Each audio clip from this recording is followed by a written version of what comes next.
देखो first question, इस question में अपने को दिया हुआ है कि a bob is whirled in a horizontal plane by means of a string with an initial speed of omega rpm. Okay, the tension in the string is capital T. If speed becomes 2 omega while keeping the same radius, then the tension in the string becomes, ठीक है, अगर हम जानते हैं कि string की help से अगर हम किसी को इस तरह अपन इसको बांध देते हैं और उसको हम हॉरिजॉन्टल सर्किल में रिवॉल्व कराते हैं इस तरह से, ठीक है ना, हॉरिजॉन्टल सर्किल में अगर हम उसको रिवॉल्व कराते हैं, दैट मीन्स कैसे, ध्यान से देखेंगे, दैट मीन्स अगर हम यहां पर देखें कि आपका हॉरिजॉन्टल सर्किल हम बना लेते हैं, ठीक है ना, जैसे आपका ये है हॉरिजॉन्टल, आपका क्या नाम से एक प्लेन है, इसमें ये इस तरह कुछ आपका हॉरिजॉन्टल सर्किल में आपका मूव हो रहा है, ठीक है ना, और हम जानते हैं कि इसमें जो टेंशन की वैल्यू होती है वो होता है आपका, टेंशन की वैल्यू वो अपने पास m ओमेगा स्क्वायर r के इक्वल हो जाएगा, क्योंकि इसमें जो नेसेसरी टेंशन फोर्स है वो कौन प्रोवाइड कर रहा होगा, सेंट्रीपिटल फोर्स प्रोवाइड कर रहा होगा, जिसकी value m omega square r के इक्वल होती है, ठीक है। यहाँ पर हम ध्यान से देखें कि पहले केस में टेंशन की वैल्यू इसने बोला है कि कैपिटल T है, ठीक है, मास आपका बॉब का मास m है, ओमेगा आपका एंगुलर स्पीड दिया हुआ है इनिशियल और रेडियस r है, ठीक है। फर्स्ट इक्वेशन हम इसको दे देते हैं। सेकंड इक्वेशन इसने क्या बोला सेकंड केस में कि इसने रेडियस को तो सेम रखा है लेकिन ओमेगा को 2 ओमेगा कर दिया, ठीक है, तब नया टेंशन क्या होगा, तब हम बोलते हैं कि मानो टेंशन अपने T1 हो गया, ठीक है ना। फॉर नेक्स्ट केस के लिए हम ये चीज डिस्कस करते हैं कि टेंशन मानो कि T1 हो गया, m मास सेम है, ओमेगा की जगह उसने 2 ओमेगा कर दिया तो उसका स्क्वायर हो जाएगा, और रेडियस आपकी उसने पहले इसकी जैसे ही रखी है, सेम रखी है, दैट मीन्स जो टेंशन है वो अपने पास हो जाएगा 2 का square 4 m omega square r, that means अब जो नया टेंशन होगा वो पहले के कंपेरिजन में 4 टाइम्स हो जाएगा, दैट मीन्स 40 का मतलब ऑप्शन नंबर जो 2 है वो आपका करेक्ट ऑप्शन हो जाएगा। ओके,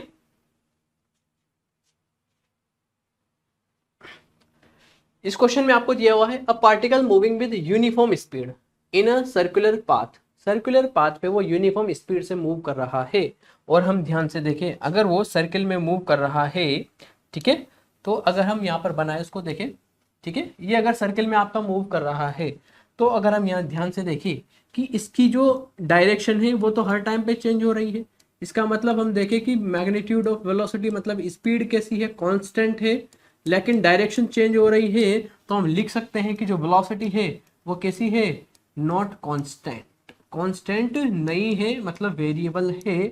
इस वजह से हम कह सकते हैं कि अगर ये सर्किल में मूव कर रहा है तो इस पर एक कोई ना कोई हमेशा एक एक्सेलरेशन कौन सा लग रहा होगा, सेंट्रीपिटल एक्सेलरेशन लग रहा होगा, जो कि इसके सेंटर की तरफ वो हमेशा एक्ट हो रहा होगा, ठीक है ना, AC, जिसकी वैल्यू हमारे पास होती है v²/r, जो कि यहाँ पर ये वेरिएबल होता है, ठीक है ना, तो वेलोसिटी भी आपके पास वेरिएबल है और एक्सेलरेशन भी कैसा होगा, वेरिएबल होगा, तो मैं दैट मीन्स दोनों आपके पास वेरी करेंगे, दैट मीन्स क्या करेगा वो आपका varying velocity and varying acceleration, इसका मतलब ऑप्शन नंबर जो 4 है वो बिल्कुल करेक्ट हो जाएगा।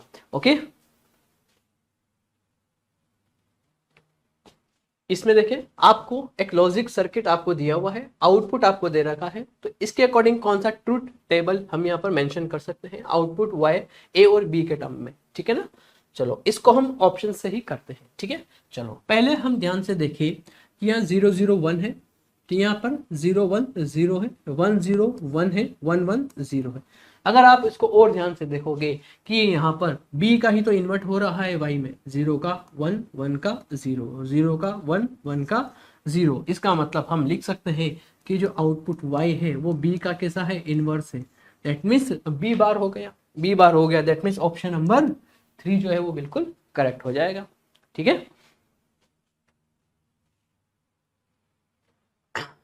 नेक्स्ट इस क्वेश्चन में दिया हुआ अपने को कि दो सोलेनॉइड है, ठीक है, स्ट्रॉन्ग बार मैग्नेट, ये आपके मैग्नेट इसको मूव करा रहे हैं 2 की तरफ, फ्रॉम 1 से 2 की तरफ हम मूव करा रहे हैं, the direction of induce current in the solenoid क्या होगी ये अपन को बताना है, ठीक है। जैसे ही हम इसको इस तरफ इस डायरेक्शन में मूव कराएंगे, ठीक है, तो पहले अगर हम बात करें सोलेनॉइड 2 के लिए, तो सोलेनॉइड 2 के लिए बात करें तो इसके पास आ रही है, अगर ये पास आ रही है इससे पास होने वाला फ्लक्स इंक्रीज होगा, इसका मतलब ये क्या चाहेगा, इसका अपोज करना अकॉर्डिंग टू लेंज लॉ। ये क्या करना चाहेगा, इसको अपोज करना चाहेगा। इसको अपोज कब करेगा, जब ये यहाँ पर साउथ पोल है तो यहाँ पर भी कौन सा पोल बने, साउथ पोल बनेगा।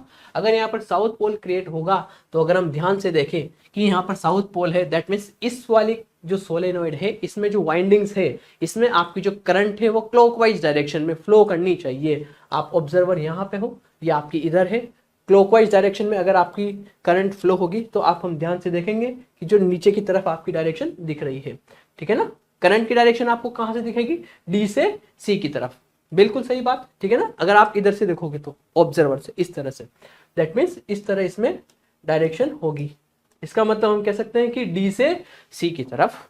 तो इस वाली सोलेनोइड में जो करंट की डायरेक्शन होगी वो तो अपने पास डी से सी की तरफ आएगी।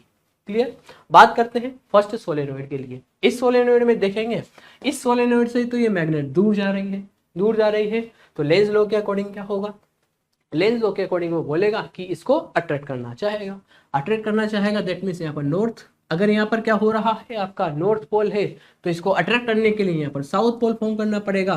दैट मीन्स आप ऑब्जर्वर यहाँ पर हो और अगर यहाँ पर साउथ बन रहा है दैट मीन्स क्लॉकवाइज डायरेक्शन में करंट फ्लो होनी चाहिए। इसका मतलब इस वाले में अगर हम देखें तो इस वाली डायरेक्शन में करंट फ्लो होगी। दैट मीन्स हम देखें तो आपकी डायरेक्शन से जा रही है ए से बी की तरफ।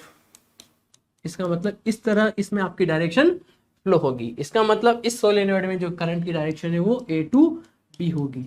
मतलब आपका आंसर ए बी और डी सी हो जाएगा। तो ए बी और D see that means first option आपका बिल्कुल सही हो जाएगा। ओके,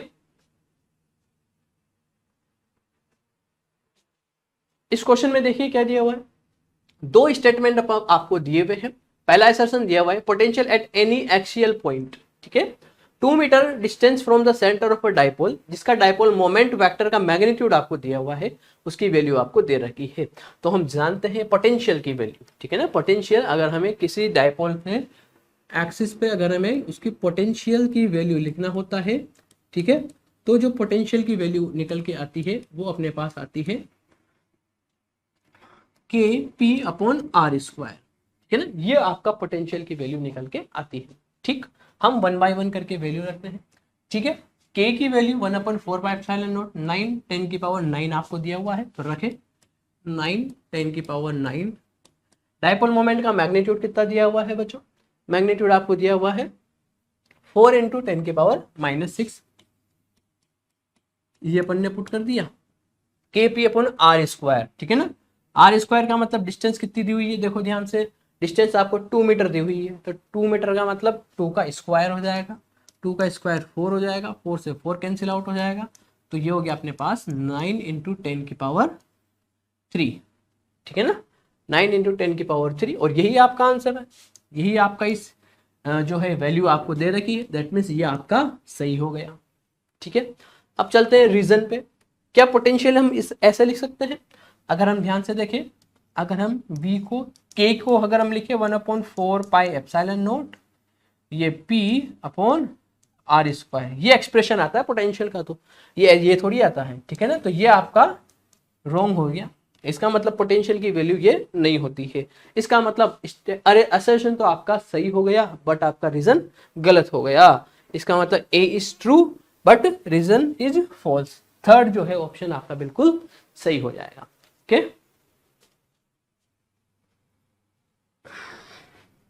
इस क्वेश्चन में देखिए क्या दिया हुआ है, क्वेश्चन नंबर 6, ठीक है। हमको कॉलम मैचिंग का क्वेश्चन है, आपको डिफरेंट मैग्नेटिक मटेरियल्स दिए हुए हैं, ठीक है। तो ससेप्टिबिलिटी की वैल्यू आपको दी हुई है, इसके लिए हमें पता होता है कि पहले हम बात करें नॉन मैग्नेटिक, तो नॉन मैग्नेटिक है तो इसके लिए ससेप्टिबिलिटी काई की वैल्यू 0 हो जाती है, ठीक है। चलो सेकेंड हम बात करते हैं फेरोमैग्नेटिक। अगर फेरोमैग्नेटिक है मतलब ज्यादा मैग्नेटिज्म है, उसके लिए काई की वैल्यू आपके पास मोर देन 1 होती है, ठीक है। डाई मैग्नेटिक के लिए आपकी काई की वैल्यू नेगेटिव होती है, स्मॉलर होती है। इसका मतलब हम ध्यान से देखें तो ये ऑप्शन हो जाएगा आपके पास कि ए जो है वो आपका नेगेटिव है, ठीक है ना, इस तरह से। और पैरामैग्नेटिक है तो उसके लिए वैल्यू आपकी पॉजिटिव होती है लेकिन स्मॉल होती है, इसका मतलब 4th हो जाएगा। तो ये आपका किससे मैच हो रहा है, ए में सेकंड, तो ए में सेकंड आ रहा है, और बी में आपका थर्ड, तो ए में सेकंड, बी में थर्ड, सी में 4th और डी में फर्स्ट। इसका मतलब ऑप्शन नंबर जो फर्स्ट है वो आपका करेक्ट मैच हो जाएगा। ओके,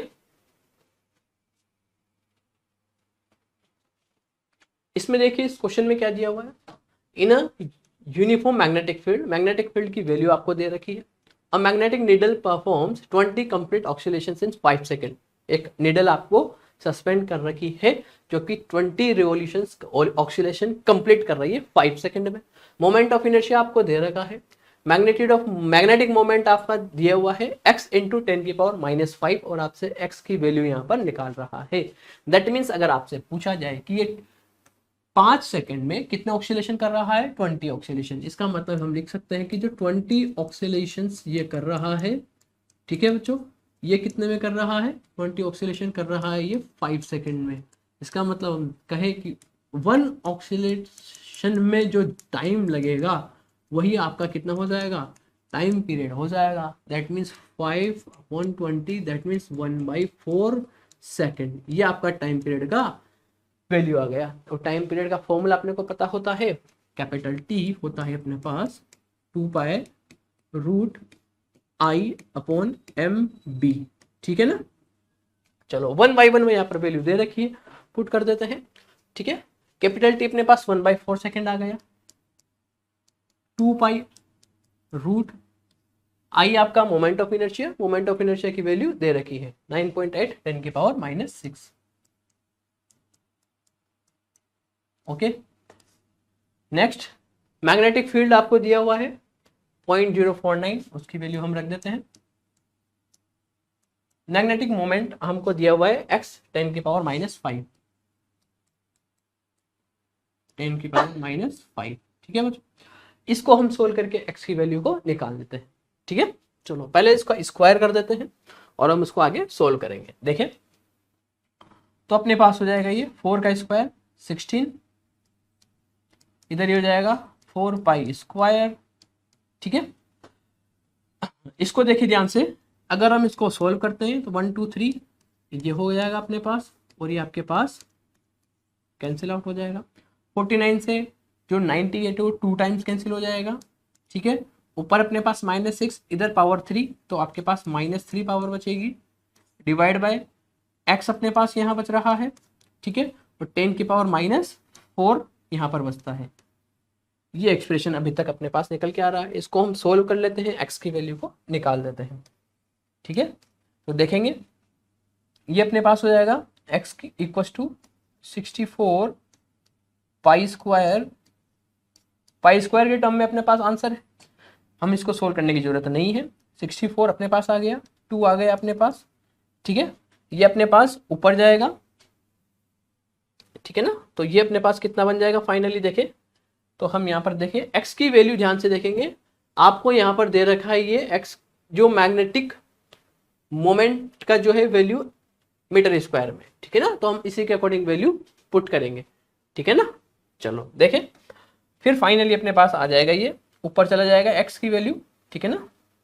तो अपने पास ये फाइनली बना 10⁻⁻3 है ऊपर, नीचे 4 प्लस में चला जाएगा, मतलब 10⁻1 बन जाएगा, ठीक है। इसको हम फाइनली सोल्व कर लेते हैं। तो ये हो गया अपने पास 1280π², ठीक है। ये अपने पास x की वैल्यू निकल के आती है। दैट मीन्स आपका ऑप्शन नंबर जो है 4 जो है वो बिल्कुल करेक्ट हो जाएगा, ठीक है। इस क्वेश्चन में in an ideal transformer turn ratio आपको दिया हुआ है, then voltage ratio, voltage across secondary divide by primary, ये अपन को निकालना है, ठीक है ना। Symbol have their usual meaning आपको दिया हुआ है, ठीक है। तो आइडियल ट्रांसफॉर्मर के लिए हमें पता है, ठीक है ना। अगर हम ध्यान देंगे कि जो टर्न का रेशियो होता है, ठीक है ना, वही वोल्टेज का रेशियो होता है। That means voltage across primary divided by voltage across secondary, ठीक है ना। तो ये वैल्यू कितनी आ जाएगी, सिंपल अपने पास 1/2 आ गई। लेकिन आपसे क्या पूछा है, आपसे secondary divide by primary, means voltage across secondary divide by primary, ये आपका हो जाएगा 2:1, ठीक है। तो 2:1 हमारे पास ऑप्शन नंबर सेकंड में बिल्कुल करेक्ट हो जाएगा। देखिए वर्नियर कैलिपर पे बेस्ड ये क्वेश्चन है। In a vernier caliper n+1 divisions of vernier scale coincide with n division of main scale. That means हम लिख सकते हैं कि n+1 ठीक है, ये अपने पास वर्नियर स्केल डिवीजन है जो कि n जो है n division of main scale से कोइंसाइड कर रहे हैं, that means n division of MSD। ठीक है, ओके, तो यहां से हम लिख सकते हैं कि 1 vernier scale division equals to n upon n+1 main scale division. Okay, clear. हम क्या निकालना है, हमें वर्नियर कांस्टेंट निकालना है सेंटीमीटर में, और हम जानते हैं वर्नियर कांस्टेंट इसका मतलब लीस्ट काउंट। वर्नियर कांस्टेंट को हम क्या बोलते हैं बच्चों, ये हो गया अपने पास लीस्ट काउंट। ठीक है ना, जो कि होता है 1 main scale division -1 vernier scale division. ठीक है, तो ये अपने पास finally 1 main scale division -1 vernier scale division की वैल्यू हम यहाँ पर रख देते हैं n upon n+1 main scale division. ठीक है, इसको हम आगे सोल्व करते हैं, तो ध्यान देंगे ये अपने पास n+1 -n that means n 1 upon n+1 main scale division बचा। अब अपने को 1 मैन स्केल डिवीजन की वैल्यू दे रखी है 0.1 mm। ओके, तो हम यहाँ पर वैल्यू पुट करते हैं, तो 1 अपॉन n+1 और ये आपके पास 0.1, लेकिन ध्यान देंगे mm में दिया हुआ है। mm का मतलब अगर हम इसको कन्वर्ट करें किसमें, आपको सेंटीमीटर में पूछ रहा है, दैट मीन्स 0.1 ये आपका सेंटीमीटर हो जाएगा। तो फाइनली अपने पास ये हो जाएगा 100, दैट मीन्स 1/100 और n+1, ये आपकी वैल्यू निकल के आ रही है, जो कि ऑप्शन नंबर सेकंड आपका बिल्कुल करेक्ट हो जाएगा। ओके, देखिए इस क्वेश्चन में दिया हुआ है हॉरिजॉन्टल फोर्स आपका 10 न्यूटन का ए ब्लॉक पर अप्लाई किया हुआ है, ए और बी ब्लॉक का मास दिया हुआ है, block slide over a frictionless surface, कोई भी यहाँ पर फ्रिक्शन नहीं है, force exerted by A on B, इसका मतलब ए और बी के बीच में बाय ए ऑन बी। ठीक है ना, हम लिख सकते हैं कि normal reaction force on B by A, ये हमें निकालना है। तो पहले हम इसको अगर सिस्टम मान लेते हैं, दैट मीन्स जो एफ नेट है वो आपका 10 न्यूटन का लग रहा है, और नेट मास कितना हो गया, पूरा मान अपने पास 2 + 3 दैट मीन्स 5। तो हम इसको लिख सकते हैं फाइनली कि 10 = 5 + a। हमने a एक्सेलरेशन कॉमन एक्सेलरेशन माना है, a हमने वो कॉमन एक्सेलरेशन माना है जिससे ये मूव कर रहे हैं, तो a की वैल्यू अपने पास आ गया, एक्सेलरेशन अपने पास 10/5 दैट मीन्स 2 मीटर/सेकंड²। ठीक है, अब हम NBA निकालने के लिए B का FBD हम ड्रॉ कर लेते हैं। ठीक है, तो हम ध्यान से अगर FBD ऑफ B यहां पर बना लेते हैं ब्लॉक B का। ठीक है, तो देखिए ध्यान से ये B ब्लॉक आपका, ठीक है, आगे की तरफ मूव कर रहा है 2 मीटर/सेकंड² से। तो इस पर जो नेट फोर्स आपका दिख रहा है वो आपका कौन सा हो गया, यही तो हो गया NBA, और यही अपन को निकालना है। तो क्या हम लिख सकते हैं NBA = M × A, इसका मास अपने पास 3 है, इसका एक्सेलरेशन अपने पास 2 है, तो ये आ गया अपने पास 6 न्यूटन। 6 न्यूटन का मतलब ऑप्शन नंबर थर्ड जो है वो बिल्कुल करेक्ट हो जाएगा। ओके,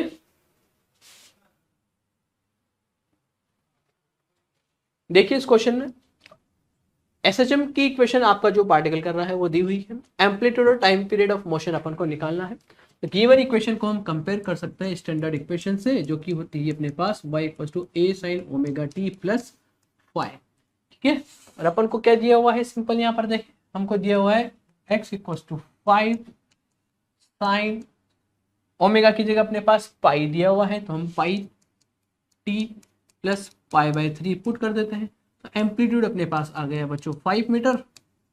ठीक है, और ओमेगा कंपेयर करें तो ओमेगा की वैल्यू अगर पाई है तो ओमेगा को हम रख सकते हैं 2π/कैपिटल टी की वैल्यू पाई के इक्वल। तो यहाँ पर हम सॉल्व करेंगे, पाई से पाई कैंसिल, तो टाइम पीरियड आ गया 2 सेकेंड, एम्पलीट्यूड आ गया 5 मीटर और time period 2 second, that means option number second जो है वो बिल्कुल आपका करेक्ट हो जाएगा। नेक्स्ट क्वेश्चन, टर्मिनल वोल्टेज आपको निकालना है इस बैटरी का, ईएमएफ आपको 10 वोल्ट दिया हुआ है, इंटरनल रेजिस्टेंस 1 ओम दिया हुआ है। ठीक है, एक्सटर्नल रेजिस्टेंस 4 ओम है। ठीक है, तो क्या हम सबसे पहले इस सर्किट में फ्लो होने वाली करंट निकाल सकते हैं, बिल्कुल निकाल सकते हैं, जो कि हो जाएगा अपने पास 10 तो आपका वो ईएमएफ है, और ये दोनों आपके 4 और 1 दोनों सीरीज में है, दैट मीन्स 4 + 1। हम इसको सोल्व करते हैं तो 2 एम्पियर अपने पास करंट आ गई। बैटरी के अक्रॉस टर्मिनल पोटेंशियल डिफरेंस अगर हमको निकालना होता है तो वो होता है अपने पास E माइनस आई आर, क्योंकि ये आपके डिस्चार्जिंग की कंडीशन में है, ठीक है ना। डिस्चार्जिंग की कंडीशन में पोटेंशियल डिफरेंस जो होता है वो ईएमएफ से कम होता है। ईएमएफ आपको 10 वोल्ट दिया हुआ है, माइनस करंट अपने पास 2 एम्पियर है, इंटरनल रेजिस्टेंस आपका 1 ओम है, that means 10 minus 2 that means 8 volt. तो ये आपका टर्मिनल पोटेंशियल डिफरेंस जो आ रहा है वो आ गया 8 वोल्ट। 8 वोल्ट का मतलब ऑप्शन नंबर 3 जो है वो बिल्कुल करेक्ट हो जाएगा। देखिए नेक्स्ट आपका है स्टेटमेंट पे बेस्ड। तो स्टेटमेंट आपको दिए हुए हैं, atoms are electrically neutral as they contain equal number of positive and negative charges. बिल्कुल सही बात है, जितने प्लस होते हैं उतने ही माइनस होते हैं, तो ये आपका स्टेटमेंट ट्रू है, बिल्कुल सही बात, ठीक है, सही हो गया। सेकंड आपको हम बात करें कि atoms of each element are stable. हम ध्यान देंगे कि अगर ईच एलिमेंट यहाँ पर लिखा है और हम जानते हैं कि कुछ एलिमेंट्स ऐसे भी होते हैं जो रेडियो एक्टिव होते हैं, वो अनस्टेबल होते हैं, वो ट्राई करते हैं आपके मीडियम न्यूक्लियाई में कन्वर्ट होने का। इसका मतलब ईच अगर एलिमेंट की बात कर रहा है तो हर एलिमेंट स्टेबल नहीं होता है, इसके अकॉर्डिंग ये आपका स्टेटमेंट कैसा हो जाएगा, फॉल्स हो जाएगा, ठीक है ना। अगर ये स्टेटमेंट फॉल्स है तो थ्योरेटिकल एस्पेक्ट हो जाएगा, तो हम दैट मीन्स स्टेटमेंट 1 आपका सही और स्टेटमेंट सेकंड आपका रॉन्ग हो जाएगा। दैट मीन्स ऑप्शन नंबर 3 जो है वो बिल्कुल करेक्ट हो जाएगा। ओके, इसमें देखिए नेक्स्ट क्वेश्चन, सी आपका velocity of light in free space दिया हुआ है। करेक्ट स्टेटमेंट फोटोन के रिगार्डिंग अपन को बताना है। Energy of photon equal to h nu, बिल्कुल सही होता है। वेलोसिटी ऑफ फोटोन जो आपका स्पीड ऑफ लाइट सी दिया हुआ है तो सी के इक्वल, तो ये भी आपका सही हो गया। Momentum of a photon, momentum को हम लिख सकते हैं एनर्जी अपने पास होता है एम सी स्क्वायर, ठीक है। ई को हम लिख सकते हैं एच न्यू, मोमेंटम अपने पास एम सी इंटू सी, तो अपने पास फाइनली एच न्यू बाय सी बन गया। और ये क्या बन गया आपका एम इंटू सी मतलब मोमेंटम। क्या ये ऐसा एक्सप्रेशन दे रखा है क्या, एच न्यू बाई सी, बिल्कुल ये आपका दिया हुआ है। दैट मीन्स ये भी स्टेटमेंट आपका सही हो गया, ठीक। डी की बात करते हैं, इन अ प्रोटॉन इलेक्ट्रॉन कोलिजन बहुत एनर्जी और मोमेंटम कंजर्व रहता है, बिल्कुल सही बात है, ये भी आपका डी ऑप्शन भी करेक्ट है। ई फोटोन पोजेसेस पॉजिटिव चार्ज, बिल्कुल गलत, क्योंकि फोटोन पर कोई भी चार्ज नहीं होता है। इसका मतलब ए बी सी डी आपके सही होंगे, इसका मतलब ऑप्शन नंबर जो सेकंड है वो बिल्कुल करेक्ट हो जाएगा। ओके,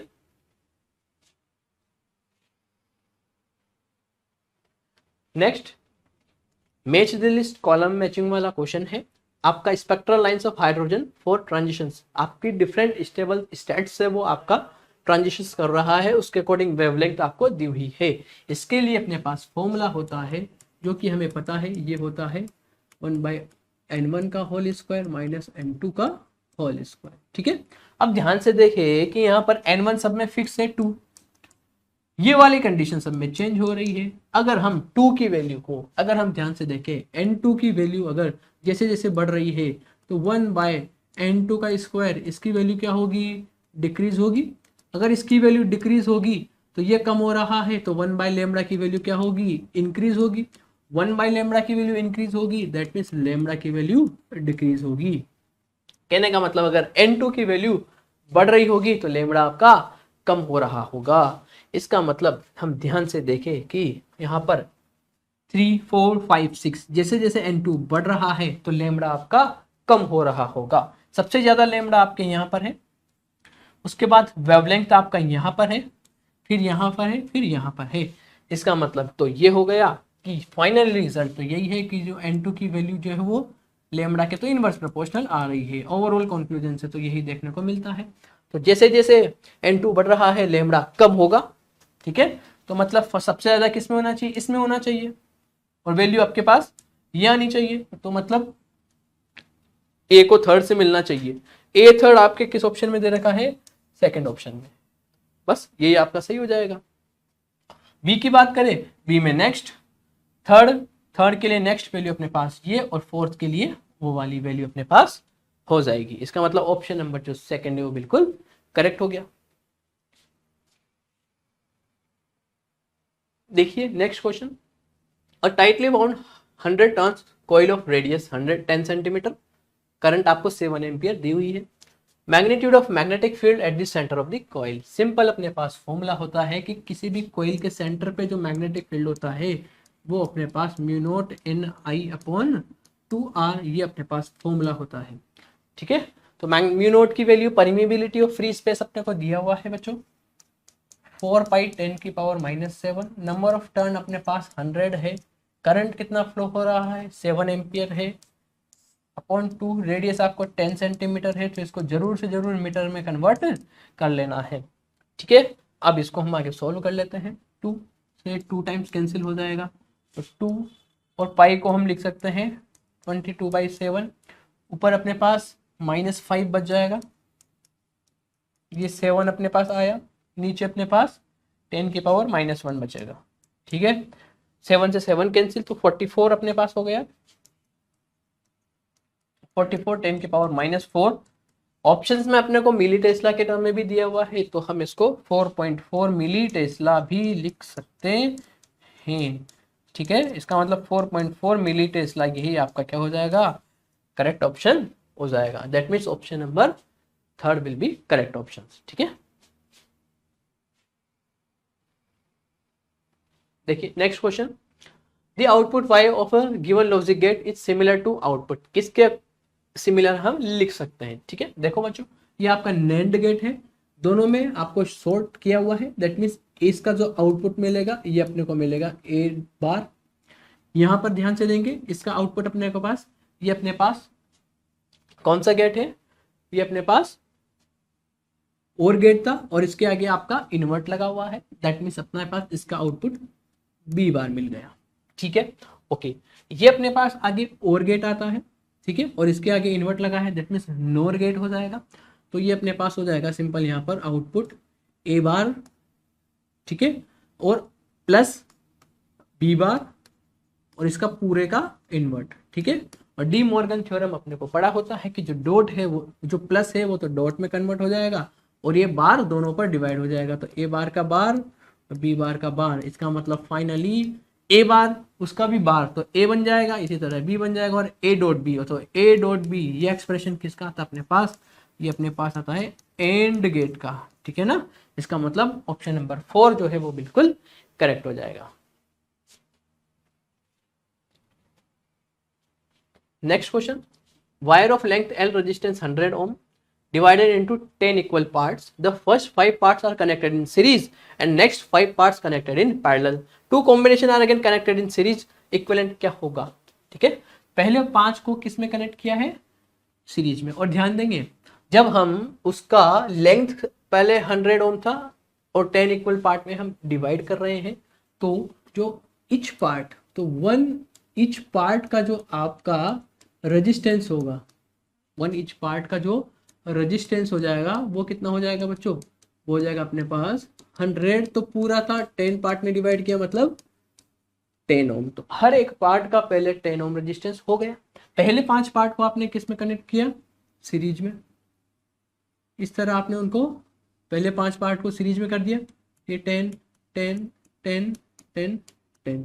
ये कॉम्बिनेशन आपने पैरेलल के अक्रॉस कनेक्ट किया है, ये 10 ओम, ये 10 ओम, ये 10 ओम, ये 10 ओम, तो ये वाला भी 10 ओम। इन सब की वैल्यू 10 है बच्चों। ठीक है, ओके, अब यहां ध्यान से देखें अपन कि ये सब अगर सीरीज में है, अगर ये सीरीज में है तो इन सब की वैल्यू तो अपने पास कितनी हो जाएगी बच्चों, ये हो गया अपने पास 50 ओम। ठीक है, और इन सब का एक्सप्रेशन अपने पास निकल के कितना आ जाएगा, 10/5, दैट मीन्स 2 ओम। और ये 50 ओम, और ये दोनों आपस में सीरीज में है, तो सीरीज में है तो फाइनली जो रेजिस्टेंस आ जाएगा वो 50 + 2, दैट मीन्स 52 ओम अपने पास फाइनल आंसर निकल के आ गया। दैट मीन्स 52 ओम जो है वो उस कॉम्बिनेशन के अक्रॉस फाइनल रेजिस्टेंस की वैल्यू होगी। Option number 2 will be correct answer.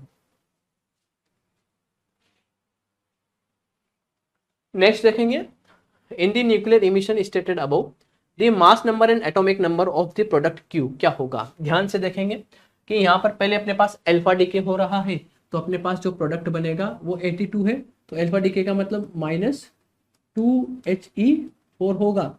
तो दैट मीन्स ये तो बनेगा 80 और ऊपर बन जाएगा -4 कर देंगे 286 हो गया। क्लियर। देन आपका है ई प्लस का मतलब पॉजिट्रॉन, पॉजिट्रॉन मतलब +1 E0, ठीक है ना। तो +1 E0 अगर हम करेंगे तो Z है तो एक कम हो गया तो 79, ऊपर सेम 286 हो गया।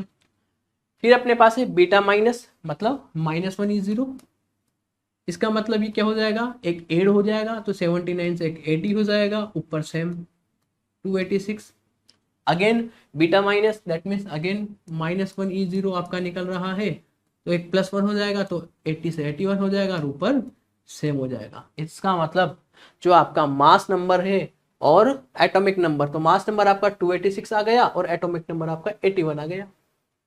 286 और 81 आपका ऑप्शन नंबर 4, तो ऑप्शन नंबर 4 आपका बिल्कुल करेक्ट हो गया।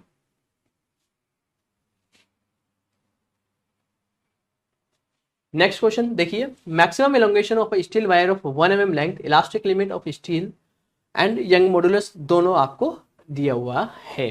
ठीक है, मैक्सिमम एलोंगेशन आपसे पूछा है तो हम जानते हैं यंग मॉडुलस जो होता है वो अपने पास होता है स्ट्रेस अपॉन स्ट्रेन। ठीक बच्चों, देखो बेटा नेक्स्ट मैक्सिमम एलोंगेशन निकालना है। क्या क्या अपन को दिया हुआ है, यंग मॉडुलस की वैल्यू दे रखी है, ठीक है, और उसके साथ साथ इलास्टिक लिमिट ऑफ स्टील वो भी अपन को दिया हुआ है। दैट मीन्स हम वैल्यू पुट कर देते हैं, ठीक है ना। एलोंगेशन के लिए स्ट्रेन अपन को पता होता है तो हम स्ट्रेन निकाल सकते हैं। स्ट्रेन अपने पास यहां पर निकल के आ जाएगा, ध्यान से देखेंगे, स्ट्रेस डिवाइड बाय वाई। ठीक है, स्ट्रेस की वैल्यू ध्यान देंगे, elastic limit of steel and it's young modulus, तो यंग मॉडुलस बाद में दिया हुआ है, ये आपका वैल्यू है y की। ठीक है, पहले स्ट्रेस आपको दिया हुआ है वो हो गया 8 × 10⁸, यंग मॉडुलस अपने पास 2 × 10⁻11 हो गया। ठीक है, फाइनली ये हो गया। ठीक है, और स्ट्रेन होता है बच्चों change in length divide by original length, और चेंज इन लेंथ को ही तो हम मैक्सिमम एलोंगेशन लिख सकते हैं according to elastic limit, corresponding to elastic limit, that means change in length upon original length. ठीक है, तो चेंज इन लेंथ जो कि आपका मैक्सिमम एलोंगेशन हो जाएगा, हम इसको सॉल्व करते हैं तो ये हो गया अपने पास 4 × 10⁻³ और L0 ओरिजिनल लेंथ अपने पास 1 मीटर है तो ये 1 मीटर आ गया। ठीक है ना, डेल्टा L अपने पास फाइनली आ गया 4, 10⁻³ को हम mm में लिख सकते हैं, बिल्कुल सही, तो ये हो गया अपने पास 4 mm, तो मैक्सिमम एलोंगेशन अपने पास निकल के आ गया 4 mm, मतलब option number first will be correct answer. Okay,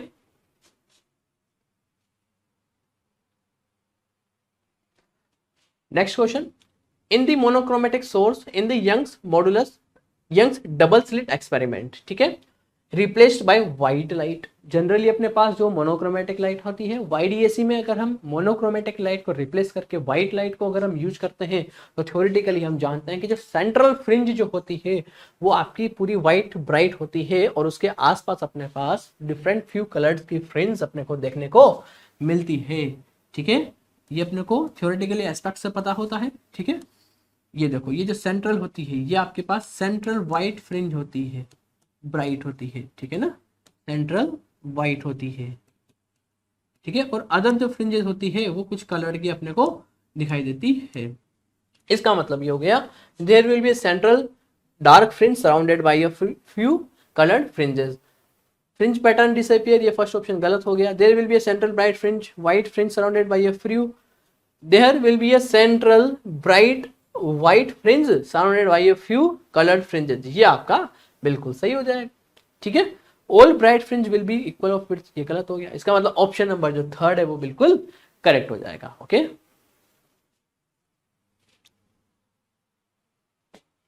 देखिए next, at an instant of time t the displacement of any particle is given by, displacement आपको दिया हुआ है under the force 5 newton, instantaneous power, instantaneous power होता है अपना F.V, F cos theta. ठीक है, तो पहला अगर डिस्प्लेसमेंट अपन को दिया हुआ है वो आपको दिया हुआ है 2t-1। ठीक है, तो वेलोसिटी कितना हो जाएगा अपने पास ds/dt, तो वेलोसिटी अपने पास हो जाएगा 2। ठीक है, पावर इंस्टेंटेनियस पावर को अगर हम ध्यान से देखें तो हम कितना लिखते हैं इंस्टेंटेनियस पावर अपने पास हो जाती है,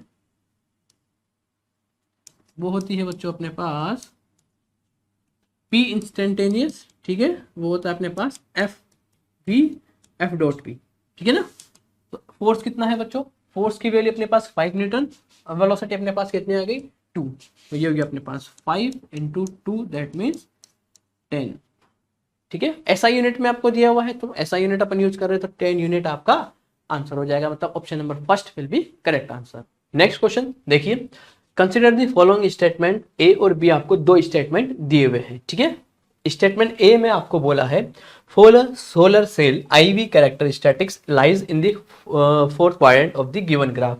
जैसा कि हमें पता होता है कि सोलर सेल के लिए अगर हम ध्यान से देखें, ठीक है, सोलर सेल के लिए जो डायग्राम अपने को देखने को मिलता है, ठीक है, तो वो जनरली फोर्थ क्वाड्रेंट में ही आता है, ठीक है, बिल्कुल सही, वो आपका कहीं इस रीजन में लाई करता है, इस तरह का आपका डायग्राम आता है, ठीक है। इसका मतलब ऑप्शन नंबर जो फर्स्ट है ए, ये तो आपका करेक्ट हो गया, ट्रू हो गया। सेकंड के लिए हम बात करते हैं, in a reverse bias PN junction diode the current measured in micro ampere, बिल्कुल सही, माइक्रो एम्पियर में ही करंट मेजर होता है, but is due to majority charge carrier, बिल्कुल नहीं, वो आपकी यहाँ पर रिवर्स बायस में है तो वो माइनॉरिटी चार्ज कैरियर की वजह से आपकी जो करंट है वो थोड़ी बहुत फ्लो होती है, इस वजह से ये वाला स्टेटमेंट आपका रॉन्ग हो जाएगा। दैट मीन्स फर्स्ट आपका सही है, सेकंड आपका गलत है। That means A is correct and B is incorrect, means option number first आपका बिल्कुल सही हो जाएगा।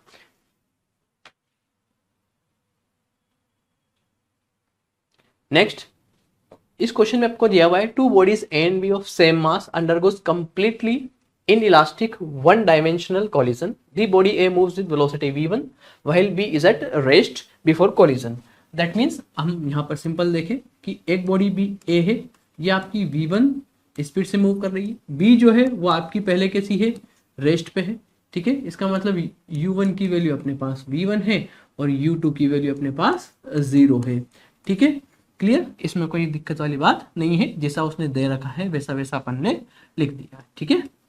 अब यहाँ पर कोलिजन का नेचर आपको दिया हुआ है इनइलास्टिक है, इनइलास्टिक का मतलब कोलिजन के बाद ये साथ में एक साथ मूव करेगी, ठीक है ना। आफ्टर कोलिजन हम ध्यान से देखें तो ये इस तरह A प्लस बी एक साथ ये मूव करेगी, ठीक है, और आपका यहाँ पर हम ध्यान से देखें दोनों का मास कैसा है, सेम मास है, दैट मीन्स आप m मास आपका फाइनल ये हो जाएगा, और फाइनल वेलोसिटी हम इसकी लिख सकते हैं, और इसने ये दिया हुआ है कि velocity of the system after collision is v2, v1 और v2 का रेशियो अपन को निकालना है, तो हम जानते हैं कोलिजन है तो कोलिजन में क्या कंजर्व रहेगा, मोमेंटम कंजर्व रहेगा, ठीक है ना। तो हम क्या अप्लाई कर देंगे यहाँ पे, कंजर्वेशन ऑफ लीनियर मोमेंटम, ठीक है बेटा, कंजर्वेशन ऑफ लीनियर मोमेंटम, ठीक है, मोमेंटम हम कंजर्व कर देते हैं।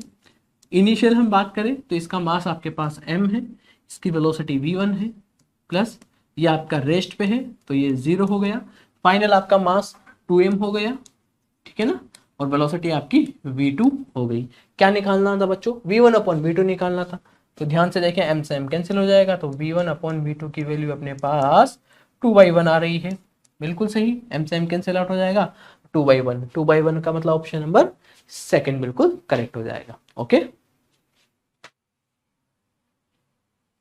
नेक्स्ट क्वेश्चन आपका प्रिज्म से रिलेटेड है। Light ray enter through right angle prism, मतलब ये 90 डिग्री आपको एंगल दिया हुआ है, with point P angle of incidence is 30 degree as shown in the figure, it travels through the prism parallel to its base BC, ये line आपके BC के parallel है, emerges along the face AC, that means आपका ये जो emergent रे है ये 90 डिग्री का एंगल बना रही है, इसका मतलब हम कह सकते हैं कि इस फेस पर ये जो आपका क्रिटिकल एंगल पे ये इंसिडेंट हो रही होगी, ठीक है ना। Okay, the refractive index of the prism, तो रिफ्रैक्टिव इंडेक्स जो है प्रिज्म के लिए क्या होगा ये अपन को निकालना है, ठीक है। चलो हम जानते हैं कि अगर ये एंगल आपका 90 डिग्री है, ठीक है, तो ये वाला एंगल कितना हो जाएगा बच्चों, ये हो जाएगा आपके पास, हम जानते हैं कि प्रिज्म के लिए जैसा कि हमें पता होता है, ठीक है, कि R1 प्लस R2 ये दोनों एंगल का सम अपन A लिखते हैं, ठीक है ना।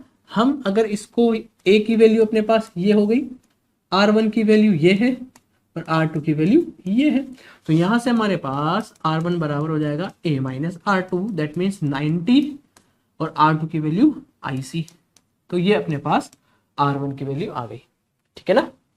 तो हम क्या करेंगे, ए बी फेस पर स्नेल्स लॉ अप्लाई कर देते हैं, ठीक है ना। हम क्या कर देते हैं, Snell's law at face A B, ठीक है।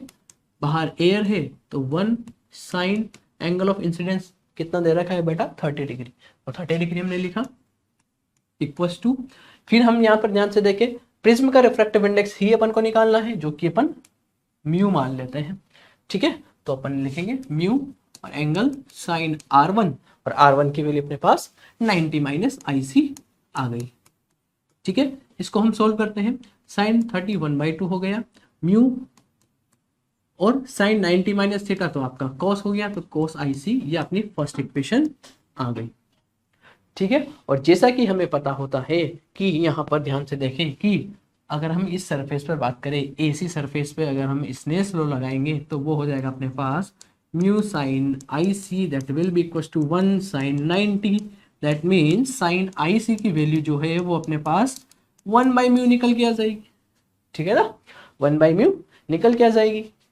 तो cos IC की वैल्यू कितनी हो जाएगी, अगर sin IC की वैल्यू ये है तो cos IC अपने पास हो जाएगा √1 माइनस साइन स्क्वायर IC, और साइन स्क्वायर IC मतलब 1/म्यू का स्क्वायर, तो वैल्यू हम पुट कर देते हैं।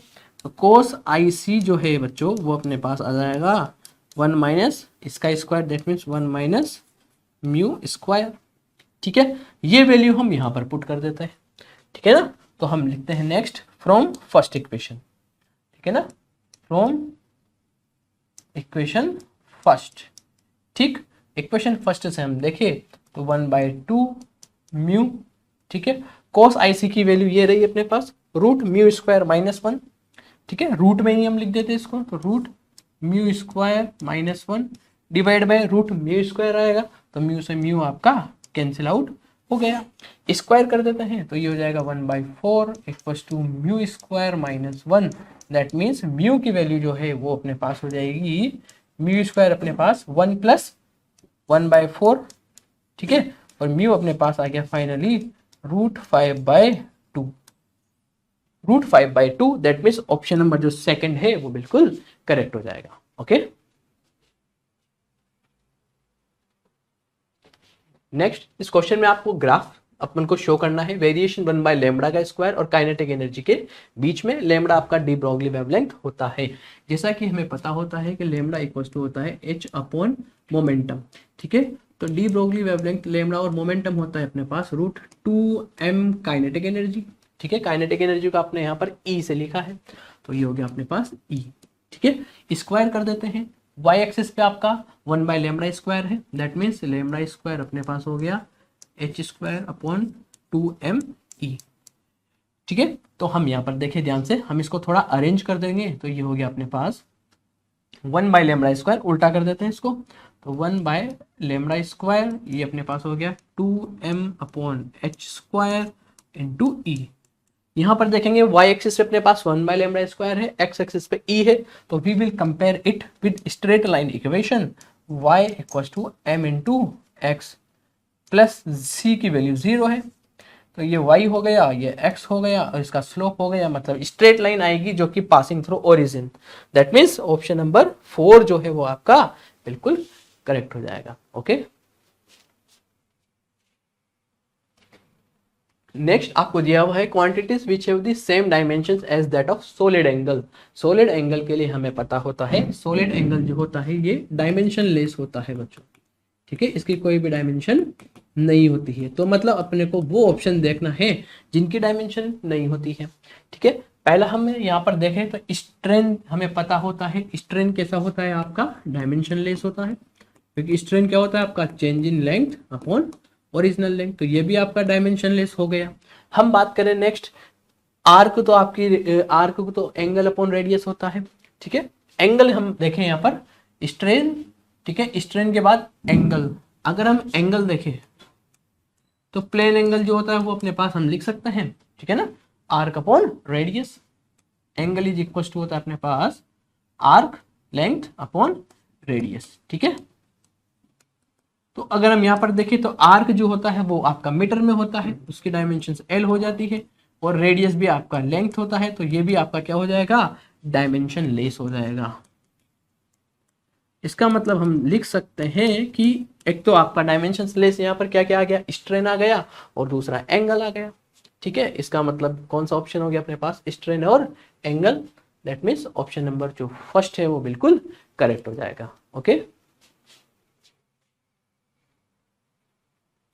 नेक्स्ट देखेंगे, an unpolarised light beams strike a glass surface at Brewster angle. ठीक है, ध्यान से देखेंगे, ब्रेविस्टर एंगल पे अगर कोई लाइट रे इंसिडेंट होती है तो हमें पता होता है कि उसका कुछ पार्ट आपका रिफ्लेक्ट होगा और कुछ पार्ट रिफ्रैक्ट होता है। ठीक है, यहाँ पर हम ध्यान से देखें कि हमको यहाँ पर लाइट रे ग्लास इंटरफेस पर इंटरफेस हो रही है, ग्लास सरफेस पर आपकी इंटरफेस जो है वो आपका ग्लास का है, वहां पर इंसिडेंट हो रही है। जैसे आपकी कोई लाइट रे आती है तो इसका कुछ पार्ट रिफ्लेक्ट होगा और कुछ पार्ट आपका रिफ्लेक्ट होगा। ठीक है, तो अगर हमें ये पता होता है कि अगर ये एंगल आपका आईपी ब्रेविस्टर एंगल होता है, ठीक है ना, अगर इंसिडेंट एंगल आपका क्या हो, ब्रेविस्टर एंगल, जैसा कि यहाँ पर आपको मेंशन भी है। ठीक है बच्चों, तो ये हो गया आपका ब्रेविस्टर एंगल। ठीक है ना, अगर ये एंगल ब्रेविस्टर एंगल होता है तो हम पक्का यहाँ से मैं कह सकते हैं कि पहला तो ये होता है आपका रिफ्लेक्टेड रे, ठीक है, और ये होती है आपकी रिफ्रैक्टेड रे। ठीक है, दोनों आपस में 90 डिग्री का एंगल बनाती है। ठीक है, और ये आपकी जो होती है वो कंप्लीटली पोलराइज्ड होती है, कंप्लीटली ये आपकी पोलराइज्ड होती है। ठीक है बच्चों, और ये जो होती है ये आपकी पार्शियली पोलराइज्ड होती है, रिफ्रैक्टेड रे, पार्शियली ये आपकी पोलराइज्ड होती है। ठीक है, तो यहां से हम कह सकते हैं कि कौन सा ऑप्शन सही हो जाएगा अपने पास, देखें कि the reflected ray will be completely polarized but refracted light will be partially polarized। that means option number जो 4 है वो बिल्कुल करेक्ट हो जाएगा। Okay, next, moment of inertia of a thin road about an axis passing through it's mid point. ठीक है, perpendicular to the road आपको दिया हुआ है, लेंथ ऑफ द रोड दी हुई है, वो अपन को निकालना है, उसका रोड का मास आपको दिया हुआ है। तो मिड पॉइंट से अगर रोड है तो इसके लिए मोमेंट ऑफ इनर्शिया का फॉर्मूला होता है अपने पास I = ml² डिवाइड बाय 12। ठीक है, लेंथ अपन को निकालना है, I की वैल्यू कितना दे रखा है, I आपको दिया हुआ है 2400 ग्राम सेंटीमीटर स्क्वायर। ठीक है, यूनिट हमको ध्यान रखेंगे, इसी यूनिट में आपका आंसर आएगा सेंटीमीटर में। ओके, सेंटीमीटर यूनिट्स आपको दे रखी है, मास आपका दिया हुआ है 400 ग्राम, तो 400 ग्राम हमने रख दिया, लेंथ अपन को निकालना है डिवाइड बाय 12। इसको हम थोड़ा सॉल्व करते हैं। ठीक है, 20 से 20 कैंसिल आउट, 4 से 3 टाइम्स कैंसिल आउट। ठीक है, तो यहाँ पर अपने पास हो गया ये 24 × 3, ये आ गया लेंथ का स्क्वायर, और हमें लेंथ निकालना है तो वो हो गया अपने पास √72। अब √72 अगर हम ध्यान से देखें तो किसके आसपास जाएगा, ये 9 का स्क्वायर 81 होता है, तो 81 से तो कम है, दैट मीन्स ये लगभग आपके पास 8.5 के आसपास चला जाएगा। ठीक है, तो लेंथ आपकी कितनी हो जाएगी बच्चों, 8.5 सेंटीमीटर, ये आपका करेक्ट हो जाएगा, first option will be correct answer. Okay, next question आपको दिया हुआ है, a thin flat circular disc of radius 4.5 centimetre is placed gently over the surface of water. If surface tension of water का surface tension दिया हुआ है, then the axis force required to take it away from the surface. ठीक है, चलो, तो अगर हम देखें यहाँ पर कि आपका कोई फ्लैट सर्कुलर डिस्क है, ठीक है, डिस्क का आपको रेडियस दे रखी है, आपको वाटर की सरफेस के ऊपर इसको रखा हुआ है। ठीक है ना, वाटर सरफेस के ऊपर रखा हुआ है, सरफेस टेंशन दिया हुआ है, then the axis force required to take it away from the surface. ठीक है, तो हम जानते हैं सरफेस टेंशन की वजह से जो सरफेस एनर्जी होती है, और जो सरफेस एनर्जी होता है वो आपका tension force, surface tension into area होता है। ठीक है, तो कितना हमें फोर्स लगाना पड़ेगा, तो यहाँ पर हम ध्यान से देखेंगे जो फोर्स की वैल्यू हो जाएगी वो अपने पास T × एरिया हो जाएगा। ठीक है, यही अपने पास एक्सिस फोर्स हो जाएगा, तो यहाँ पर जो फोर्स है वो अपने पास हो जाएगा सरफेस टेंशन और एरिया। ठीक है, एरिया का मतलब यहाँ पर जो कॉन्टैक्ट लेंथ है, यहाँ पर जो है ये एरिया कॉन्टैक्ट लेंथ है, ठीक है ना। मतलब हम अगर ध्यान से देखें तो कॉन्टैक्ट लेंथ कितना हो जाएगा बच्चों यहाँ पर 2πr, ठीक है ना। एरिया यहाँ पर कॉन्टैक्ट लेंथ को शो करता है, कॉन्टैक्ट लेंथ, ठीक है। कॉन्टैक्ट लेंथ आपकी यहाँ पर 2πr हो जाएगी, तो हम वैल्यू को यहाँ पर पुट कर देते हैं।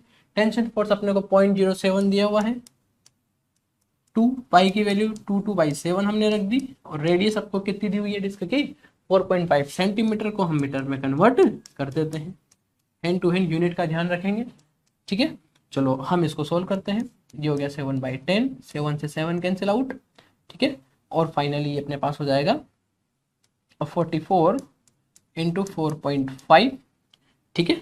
और ये ऊपर चला जाएगा 100, तो 10 की पावर -4 हो गया, ठीक है।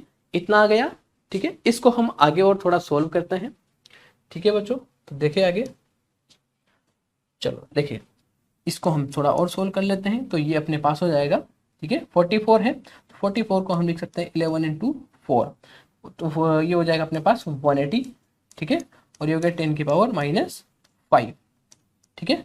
तो अपने पास अब फाइनली मिलेगा 891 इंटू 10 की पावर -4, जिसको कि हम ऐसा भी लिख सकते हैं 19.8 और 10 की पावर -3, ठीक है। और 10 की पावर -3 को मिली न्यूटन लिख सकते हैं, दैट मीन्स 19.8 मिली न्यूटन आपका आंसर हो जाएगा, ठीक है। दैट मीन्स ऑप्शन नंबर जो फर्स्ट है 19.8 ये आपका करेक्ट हो जाएगा, ओके। नेक्स्ट देखिए, आपको थर्मोडायनामिक सिस्टम आपको दिया हुआ है, साइकिल ABCDA क्लोज साइकिल है, कंप्लीट साइकिल है, work done by the gas along the path BC। ध्यान देंगे इसने पूरे साइकिल से नहीं पूछा है work done, only along the path BC। और हम यहाँ पर ध्यान से देखें BC आपका कौन सा प्रोसेस है, PV डायग्राम है, तो ये आपका आइसोकोरिक प्रोसेस है, वॉल्यूम कांस्टेंट है, ठीक है। और वॉल्यूम कांस्टेंट है तो वर्क डन अपने पास होता है इंटीग्रेशन PdV, और अगर यहाँ पर वॉल्यूम ही कांस्टेंट है दैट मीन्स dV क्या हो जाएगा 0 हो जाएगा, और GV अगर 0 है तो वर्क डन भी आपका 0 हो जाएगा। दैट मीन्स ऑप्शन नंबर जो फर्स्ट है वो आपका बिल्कुल सही हो गया, ओके। नेक्स्ट देखेंगे, a wheel of a bucket cart is rolling on a level road as shown in the diagram, its linear speed is v। Linear speed का मतलब सेंटर जो है वो आपका इस स्पीड से मूव कर रहा है, ठीक है। Which one of the following option is correct. P और Q आपका पोजीशंस दी हुई है, P आपका टॉप पॉइंट है, हाईएस्ट पॉइंट, Q आपका लोवेस्ट पॉइंट होता है, ठीक है। पहली बात अगर ध्यान से देखें, ठीक है, अगर आपका ये ऐसे मूव कर रहा है, ठीक है, तो अपने को यहाँ पर दिखाना है कि इस केस में, ठीक है ना, P और Q अगर हाईएस्ट पॉइंट पे मूव कर रहा है, ठीक है, कोई भी रिलेटिव मोशन नहीं है, दैट मीन्स Q पॉइंट आपका रेस्ट पे होता है, ठीक है ना। प्योर रोलिंग अगर वो करता है तो, ठीक है ना, like that case of pure rolling, ठीक है। और हम जानते हैं प्योर रोलिंग के केस में कि अगर v इक्वल टू क्या होता है बच्चों, ओमेगा r होता है। अगर हम करस्पॉन्डिंग वेलोसिटी लिखेंगे पॉइंट्स की तो लिख सकते हैं ये आपका रेस्ट पे आ गया, इसकी वेलोसिटी आपकी v हो जाती है, इसकी वेलोसिटी अपने पास होती है v प्लस ओमेगा r आई कैप में, ठीक है ना। ये तो कॉन्टेक्ट पॉइंट होता है, इसकी नेट वेलोसिटी अपने पास कितनी आती थी, इसकी वेलोसिटी अपने पास v माइनस ओमेगा r आती है जो कि 0 हो जाती है, और ये 0 हो गई तो रेस्ट पे आ गया, ये कॉन्टेक्ट पॉइंट एट रेस्ट है रिलेटिव मोशन से। अगर ये रेस्ट पे तो v बराबर ओमेगा r आ गया, तो इस पॉइंट की वेलोसिटी फाइनली अपने पास 2v आई कैप आ जाती है। इसका मतलब P पॉइंट जो है वो ज्यादा स्पीड से मूव करेगा कंपेरेटिव टू Q पॉइंट। इसका मतलब कौन सा ऑप्शन अपना सही हो जाएगा, point P moves faster than point Q, ठीक है। इसका मतलब ऑप्शन नंबर जो सेकंड है वो बिल्कुल आपका सही हो जाएगा, ओके। देखिए नेक्स्ट क्वेश्चन, इस क्वेश्चन में दिया हुआ है mass of a planet 1/10 that of earth, और डायमीटर उसका हाफ है, एक्सेलरेशन ड्यू टू ग्रेविटी क्या होगा। हमें पता होता है एक्सेलरेशन ड्यू टू ग्रेविटी का फॉर्मूला gm/r², ठीक है। नेक्स्ट केस में इसको हम इक्वेशन फर्स्ट बोल देते हैं, ठीक है। नेक्स्ट केस में जो सेकंड आपका जो प्लेनेट है उसके लिए अगर हम जी डैश बोल देते हैं तो कैपिटल G, मास आपका अर्थ का 1/10 है, दैट मीन्स m/10 हो गया, ठीक है। उसकी जो रेडियस है वो क्या है, पहला का half of that earth, that means radius हम कितना लिखेंगे, r/2 का स्क्वायर। ठीक है, अगर हम इसको सोल्व करते हैं तो अपने पास मिलेगा ये 1/10। ठीक है, और ये अपने पास हो गया 1/4। 1/4 का मतलब ऊपर चला जाएगा, तो ये हो गया अपने पास फाइनली 4/10 gm/r²। और gm/r² अपने पास ये बन गया फर्स्ट इक्वेशन से, इसका मतलब अपने पास आंसर हो जाएगा 2/5। और z की वैल्यू अपने पास होती है 9.8। ठीक है, तो हम इसको लगभग लगभग सॉल्व करते हैं, तो ये अपने को मिल जाएगा लगभग 3.92 मीटर पर सेकंड स्क्वायर। ठीक है, दैट मीन्स ऑप्शन नंबर जो है फोर्थ जो है वो बिल्कुल करेक्ट हो जाएगा। ओके, देखिए नेक्स्ट क्वेश्चन, ये आपको डायग्राम दिया हुआ है, इसमें इक्विवेलेंट कैपेसिटेंस अपन को निकालना है ए और बी के बीच में। हम ध्यान से देखें, यहाँ पर ये वेट स्टोन ब्रिज बन रहा है, it is balanced Wheatstone bridge, it is balanced Wheatstone bridge. ठीक है ना, कैसे पता लगा बच्चों, अगर ये वेट स्टोन ब्रिज है वो आपको साफ साफ दिख रहा होगा, क्योंकि ये P/Q = R/S। ठीक है, इस कंडीशन को फॉलो कर रहा है, 2/2 2/2। तो हम क्या कर सकते हैं, इस वाले कैपेसिटेंस को हटा सकते हैं, तो ये दोनों आपके सीरीज में हो जाएंगे, ये भी आपका सीरीज में हो जाएगा। दैट मीन्स हम इसको आगे लिख सकते हैं कि ये दोनों अगर सीरीज में है, जब कैपेसिटेंस है, तो इन दोनों को सीरीज का अगर हम देखें तो ये हो जाएगा अपने पास सीरीज कॉम्बिनेशन पे, इसका इक्विवेलेंट 1 माइक्रोफेरेड और इसका भी 1 माइक्रोफेरेड। ठीक है, और फाइनली अगर हम ए और बी के बीच में देखेंगे तो नेट आपके पास हो जाएगा 1 + 1 दैट मीन्स 2 माइक्रोफेरेड। ये आपका फाइनल जो है इक्विवेलेंट कैपेसिटेंस बनेगा ए और बी के बीच में 2 microfarad. That means option number जो है फर्स्ट वो आपका बिल्कुल सही हो गया। ओके,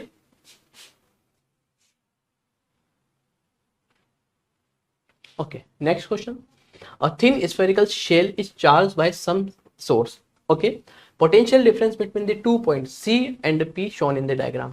पॉइंट C आपका सेंटर पे है, सेंटर पॉइंट। ठीक है, और पॉइंट P आपका सरफेस पे है, और हम जानते हैं कि शेल के अंदर जो है आपका शेल है, तो इनसाइड शेल पोटेंशियल कैसा रहता है, आपका कांस्टेंट रहता है। इनसाइड शेल जो आपका पोटेंशियल होता है वो कैसा है बच्चों, सेम रहता है। पोटेंशियल कांस्टेंट होता है फ्रॉम किस पॉइंट से लेकर किस पॉइंट तक, फ्रॉम सेंटर से लेकर सरफेस तक। सी पॉइंट से लेकर पी पॉइंट तक पोटेंशियल सेम रहेगा। और आपसे क्या पूछा है, पोटेंशियल डिफरेंस। अब दोनों का पोटेंशियल सेम है, तो पोटेंशियल डिफरेंस की वैल्यू अगर हम देखें, सेंटर माइनस पी, वो कितना हो जाएगा, 0 हो जाएगा। दैट मीन्स ऑप्शन नंबर जो 4 है वो बिल्कुल करेक्ट हो जाएगा। ओके,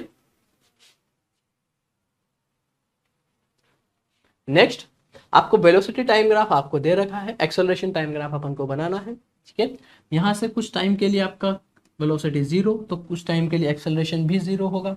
इसमें सब ऑप्शंस में एक्सेलरेशन 0 है। ओके, नेक्स्ट यहाँ पर देखें, आपका जो है वेलोसिटी टाइम ग्राफ है, तो इसका जो स्लोप है वो एक्सेलरेशन को बताएगा। स्लोप अगर पॉजिटिव है, इसका मतलब एक्सेलरेशन इस केस में पॉजिटिव है। तो किस ग्राफ में आपको पॉजिटिव दिख रहा है और कांस्टेंट है, पॉजिटिव है और कैसा है, कांस्टेंट है। दैट मीन्स ये तो आपका बढ़ रहा है, तो ये गलत हो गया, इसमें भी बढ़ रहा है, ये गलत हो गया, ये नेगेटिव है, ये गलत हो गया, तो आपका ये ऑप्शन सही हो जाएगा। फिर नेक्स्ट आपका यहाँ पर आपका स्लोप क्या, 0, मतलब एक्सेलरेशन 0 हो गया। फिर नेक्स्ट आपका यहाँ पर एक्सेलरेशन कैसा हो जाएगा, नेगेटिव, क्योंकि स्लोप कैसा है, नेगेटिव। तो ये आपका ऑप्शन नंबर जो 3rd है बिल्कुल करेक्ट हो जाएगा। ओके, नेक्स्ट देखेंगे, mass of the bob in the symbol pendulum is increase to thrice its original mass and its length made half of the original length. Then the new time period of oscillation. हम जानते हैं कि जो time period of simple pendulum होता है वो होता है t = 2π√L/g। ये देखेंगे बेटा, ये मास पे तो डिपेंड ही नहीं करता है, ओनली लेंथ पे डिपेंड कर रहा है। और यहाँ से हम देखें कि टाइम पीरियड जो है वो √L के प्रोपोर्शनल है। लेंथ आप कैसा कर रहे हो, हाफ कर रहे हो। ठीक है, तो जो नया टाइम पीरियड होगा तो वो किसके प्रोपोर्शनल हो जाएगा, वो हो जाएगा अपने पास L/2 के। दैट मीन्स हम लिख सकते हैं कि T1 पहला जो है वो आपका 1/√2 टाइम्स ऑफ पहला टाइम पीरियड हो गया। इसको हम ऐसा भी लिख सकते हैं, इसको अगर हम क्या लिख सकते हैं, देखो हाँ, हमको ऑप्शंस में देखेंगे तो x/2 दिया हुआ है। कितना दिया हुआ है बच्चों? x/2। तो अगर हम इसको √2 से ऊपर नीचे मल्टीप्लाई डिवाइड कर देते हैं तो अपने पास ये हो जाएगा √2t/2। ठीक है ना। अब देखो यहाँ पर x टाइम्स हो रहा है तो x की वैल्यू कितनी आ रही है? √2 आ रही है। आ गई बात समझ में? इसका मतलब अपना आंसर क्या हो जाएगा? x की वैल्यू अपने पास √2 आ जाएगी। √2 किस में? मतलब ऑप्शन नंबर जो सेकंड है वो आपका बिल्कुल करेक्ट हो जाएगा। ओके, चलिए नेक्स्ट क्वेश्चन। 10 माइक्रोफेरेड कैपेसिटर आपको दिया हुआ है। ठीक है, एसी सोर्स आपको दिया हुआ है। पीक करंट अपन को निकालना है। ठीक है, पीक करंट निकालना है, दैट मीन्स अपन को ये आपको VRMS दिया हुआ है। ठीक है बच्चों, तो VRMS निकालने के लिए हमें आई पीक करंट मतलब I0 निकालना है, तो वो अपने पास V0/Z होगा। ठीक है, V0 अपने पास कितना हो गया? इसको हम फर्स्ट इक्वेशन लिख देते हैं। V0 अपने पास होता है VRMS। ठीक है ना, VRMS अपने पास होता है V0/√2। ठीक है, तो V0 की वैल्यू अपने पास हो जाएगी √2 टाइम्स VRMS, और VRMS ही तो अपने को 210 दिया हुआ है, दैट मीन्स 210। ठीक है, और इसको हम सोल्व करते हैं तो लगभग ये आ गया 300 वोल्ट के आसपास। ठीक है, तो ये तो अपन को मैक्सिमम आउटपुट मिल गया, जो वोल्टेज है, maximum limit of voltage. Z impedance होता है, ये हम निकाल सकते हैं। ओनली सर्किट में कैपेसिटर लगा हुआ है, कैपेसिटर है तो Z जो होगा वो अपने पास XC के इक्वल हो जाएगा, और XC आपका 1/ωc होता है। ओमेगा अपने पास 2πf और C होता है। ठीक है, इसमें हम कर देते हैं वैल्यू पुट 2π। देखो बेटा फ्रीक्वेंसी कितनी है? 50 हर्ट्ज, तो हमने 50 रखा। कैपेसिटेंस की वैल्यू कितनी दी हुई है? 10 माइक्रोफेरेड, तो हम 10 माइक्रोफेरेड रख देते हैं। 10 माइक्रो का मतलब 10⁻⁻6 हो गया। ओके, चलो कर देते हैं इसको पूरा पूरा सोल्व। तो ये हो जाएगा 50 × 2 100, 100 × 3 10⁻3, और ये हो जाएगा अपने पास 1/π 10⁻3 को ऊपर से भेज देते हैं तो ये अपने पास फाइनली बन गया 10⁻3/π। इतना इम्पीडेंस आ गया। अब हम इक्वेशन नंबर फर्स्ट में वैल्यू पुट कर देते हैं। ठीक है, तो देखो फाइनली अपने को V0 की वैल्यू 300 है, I0 जो है अपने को मिलेगा 300 डिवाइडेड बाय 10⁻3/π। ठीक है, इसको हम सॉल्व करेंगे। ठीक है, तो लगभग ध्यान देंगे, पाई को हम लिख सकते हैं 3.14 और अपॉन 100। 10⁻3 1000 हो गया, तो ये अपना 0.9 के समथिंग जाएगा, तो 0.9 इसमें आ रहा है 0.93 ऑप्शन अप्रोक्स। ठीक है ना, तो 0.93 एम्पियर। ठीक है, इसका मतलब ऑप्शन नंबर जो सेकंड है वो बिल्कुल करेक्ट हो जाएगा। Okay, next question. The following graph represent TV graph अपने को दिया हुआ है आइडियल गैस के लिए। डिफरेंट प्रेशर अपने को दिया हुआ है, चार्ल्स लॉ का कंपैरिजन है। बिल्कुल सही। सबसे पहले हम ध्यान देखें, इक्वेशन होती है अपने पास ideal gas PV = nRT। TV graph है, इस ग्राफ का जो स्लोप है वो क्या हो जाएगा? वो अपने पास हो जाएगा dt divided by dv। That means T/V की वैल्यू अगर हम यहाँ से देखें T/V की वैल्यू, तो वो अपने पास आ गई P/NR। इसका मतलब इसका जो स्लोप है वो डायरेक्ट आपका प्रेशर के ही प्रोपोर्शनल आ रहा है, तो जिसका स्लोप ज्यादा होगा उसका प्रेशर ज्यादा होगा। स्लोप हम देखेंगे P, इस वाली लाइन का स्लोप ज्यादा है, इसका मतलब P1 की वैल्यू ज्यादा होगी, P2 की वैल्यू ज्यादा होगी। इस सीक्वेंस में वो जाएगा, मतलब P1 जो है वो ज्यादा होगा, फिर P2 ज्यादा होगा, और फिर P3 आपका ज्यादा होगा।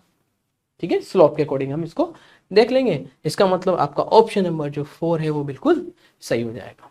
ओके,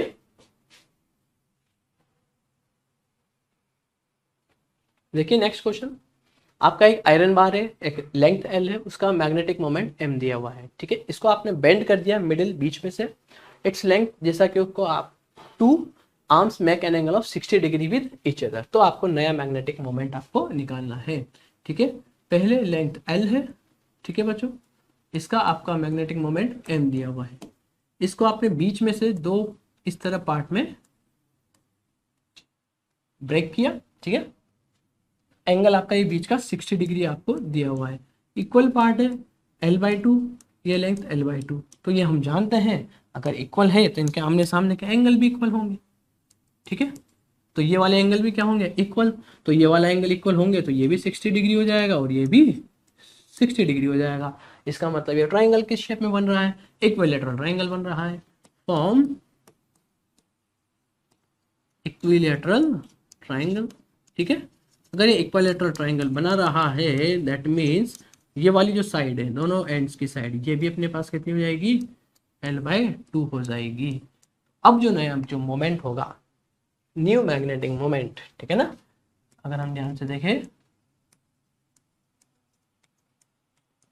न्यू मैग्नेटिक मोमेंट, तो वो अपने पास हो जाएगा m × इफेक्टिव लेंथ अब कितनी हो गई बच्चों, L/2 हो गई। तो हम इसको लिख सकते हैं ml/2। तो ml पहला कितना था मोमेंट आपका, वो होता था m × l, तो ये आपके पास पहले का हाफ हो गया, नया जो है वो पहले का हाफ हो गया, m/2 आपका आंसर हो गया। Means option number 2 will be correct option. Okay,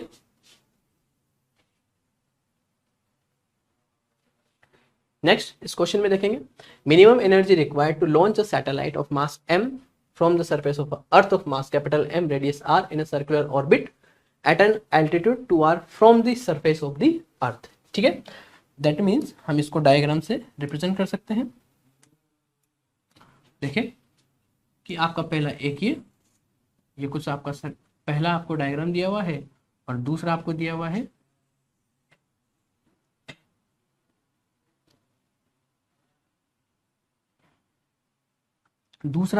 है कुछ इस तरह से। ठीक है बच्चों, चलो ठीक है, इसको हम थोड़ा सा और सिमेट्रिक कर देते हैं। क्लियर, चलो दैट मीन्स ये आपका अर्थ है, ये आपका अर्थ का सेंटर है। ठीक है, minimum energy required to launch a satellite of mass m from the surface. पहला ये जो अर्थ है, वो जो सैटेलाइट है वो अर्थ की सरफेस पे रखा हुआ है, ये रहा, इसका मास m है। ठीक है, अर्थ का mass capital M, radius r, अर्थ का मास आपका कैपिटल M है, रेडियस कैपिटल r है।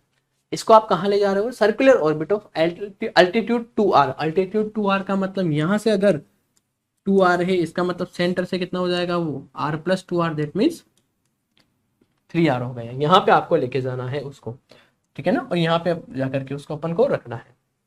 तो कितनी अपन को एनर्जी देनी पड़ेगी, ठीक है, तो हम इस पर यहाँ पर एनर्जी कंजर्वेशन लगा देते हैं। ठीक है, यहाँ पर रखा हुआ था ये, तो इनिशियल एनर्जी आपकी पोटेंशियल एनर्जी तो अपने पास यहाँ पर निकाल सकते हैं, और इनिशियल में रखा हुआ है ये सैटेलाइट, इसको हमको उठा करके कहाँ लेके जाना है, यहाँ पर लेके जाना है। तो ये इनिशियल कंडीशन है और ये हमारी फाइनल कंडीशन है। हम क्या कर देंगे, इनिशियल और फाइनल पोजीशंस पर दोनों पर एनर्जी कंजर्व लगा देंगे। ठीक है, चलो देखें, पहले तो हमको यहाँ पर पहले रखा हुआ था, अगर हम इसको कुछ एनर्जी देंगे तो वो आपको एनर्जी में देनी पड़ेगी, और सरफेस पर रखा हुआ है इसकी कुछ पोटेंशियल एनर्जी होगी। ठीक है, दैट मीन्स अगर टोटल एनर्जी हम निकालें एट इनिशियल कंडीशन, तो हम लिख सकते हैं कि initial total energy, initial total energy. ठीक है, तो पहला तो हम इसको कुछ मिनिमम दे रहे हैं एनर्जी, तो वो हमें निकालना है, ई मिनिमम प्लस, ठीक है, यहाँ पर सरफेस पर एनर्जी कितनी हो जाएगी बच्चों, यहाँ पर हो जाएगी अपने पास -g, इसका मास कैपिटल M है, इसका स्मॉल m है, और सरफेस पे रखा है, तो पोटेंशियल एनर्जी कितनी होती है, Gmm/r, यही होगा टोटल एनर्जी। ठीक है, हम कहाँ ले गए इसको, फाइनल, तो फाइनल पोजीशन पर टोटल एनर्जी निकाल देते हैं। That means final total energy, और फाइनल टोटल एनर्जी हमने इसको रख दिया तो काइनेटिक तो 0 हो गई, और पोटेंशियल एनर्जी बच्चों कितनी हो जाएगी, Gmm/, ध्यान देंगे टोटल एनर्जी अगर हम बात करें यहाँ पर, तो सैटेलाइट की जो टोटल एनर्जी होती है वो होती है अपने पास Gmm/2r। ठीक है ना, डायरेक्ट अपने पास टोटल एनर्जी का ये फॉर्मूला होता है। ठीक है ना, तो हम इसको ऐसे लिख सकते हैं, टोटल एनर्जी का फॉर्मूला होता है -Gmm/2 और r ध्यान से देंगे, डिस्टेंस अपने पास कितनी हो जाएगी यहाँ पर 3r। ठीक है बच्चों, तो ये आपके पास टोटल एनर्जी का फॉर्मूला होता है। ठीक है, अब हम एनर्जी कंजर्व कर देंगे, मतलब इनिशियल एनर्जी और फाइनल एनर्जी को इक्वल कर देते हैं। कर दे इक्वल, तो देखें हम कर देते हैं एनर्जी कंजर्वेशन, एनर्जी कंजर्वेशन। ठीक है, हम एनर्जी कंजर्वेशन कर देते हैं, तो ई मिनिमम प्लस माइनस का G M M upon R that will be equal to minus का जी एम एम अपॉन, अच्छा वो 2r होता है, तो 2 और r यहाँ पर 3r हो गया। हमें ए मिनिमम निकालना था, तो ए मिनिमम हम निकाल लेते हैं।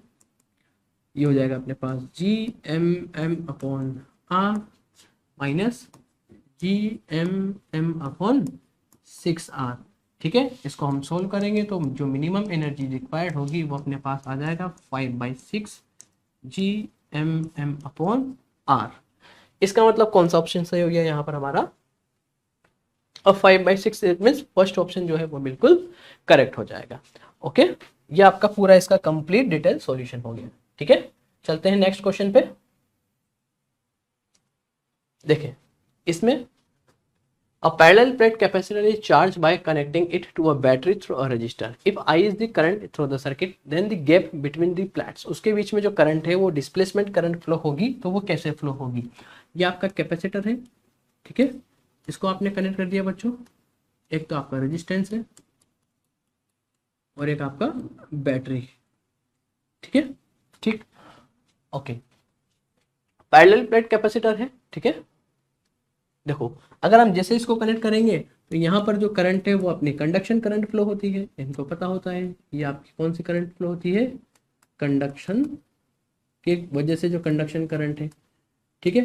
और यहाँ पर इस गैप के बीच में, यहाँ पर हमें पता है इलेक्ट्रोमैग्नेटिक वेव में हम पढ़ चुके हैं कि प्लेट्स के बीच में जो करंट फ्लो होती है उसको हम डिस्प्लेसमेंट करंट बोलते हैं। दैट मीन्स यहाँ पर जो करंट है वो आपकी डिस्प्लेसमेंट करंट फ्लो होती है, जिसको कि हम आई डी लिख देते हैं। और ये आपकी सेम डायरेक्शन में ही फ्लो होती है जिधर आपका कंडक्शन करंट फ्लो होगा और उसी के इक्वल हो जाएगी। That means in same direction, in same direction.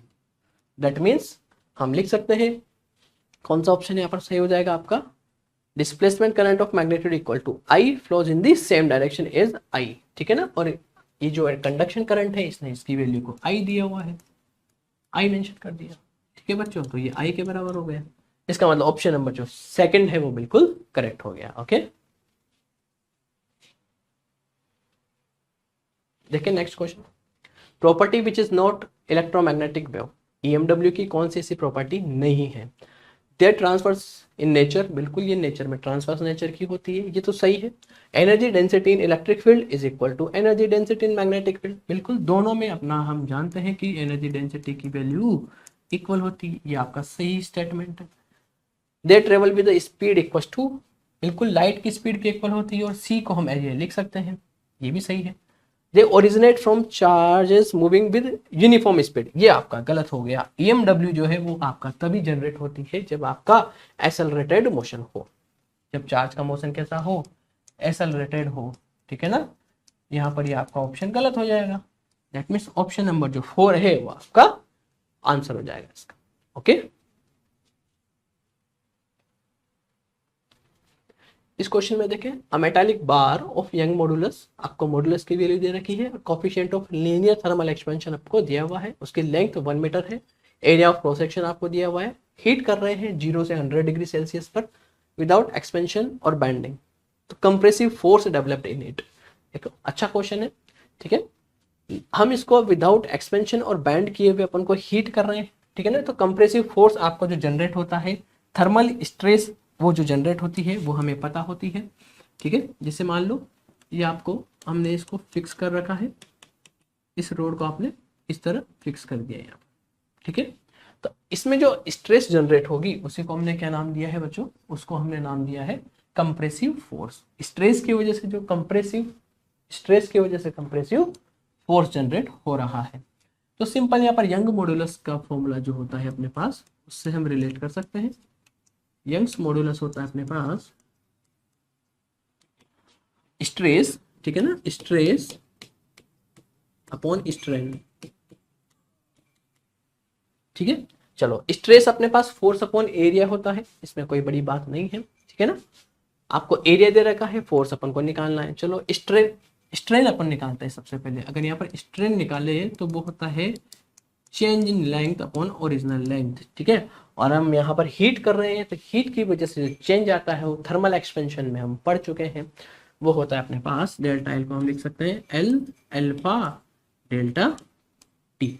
Alpha होता है आपका यहाँ पर दिया हुआ है कितना, लीनियर थर्मल एक्सपेंशन की वैल्यू, ठीक है ना, सब वैल्यू दे रखी है। तो अपने पास फाइनली स्ट्रेस को हम लिख सकते हैं कंप्रेसिव फोर्स अपॉन एरिया, ठीक है ना, ऐसा हम लिख सकते हैं। तो अपने पास कंप्रेसिव फोर्स निकालना है तो उसकी वैल्यू को हम निकाल सकते हैं, ठीक है। चलो देखें, तो यंग मॉडुलस अपने पास कितना दिया हुआ है 0.5 इंटू 10⁻11 हो गया। स्ट्रेस अपने पास होता है कंप्रेसिव फोर्स F और डिवाइड बाय एरिया A, वही अपन को निकालना है।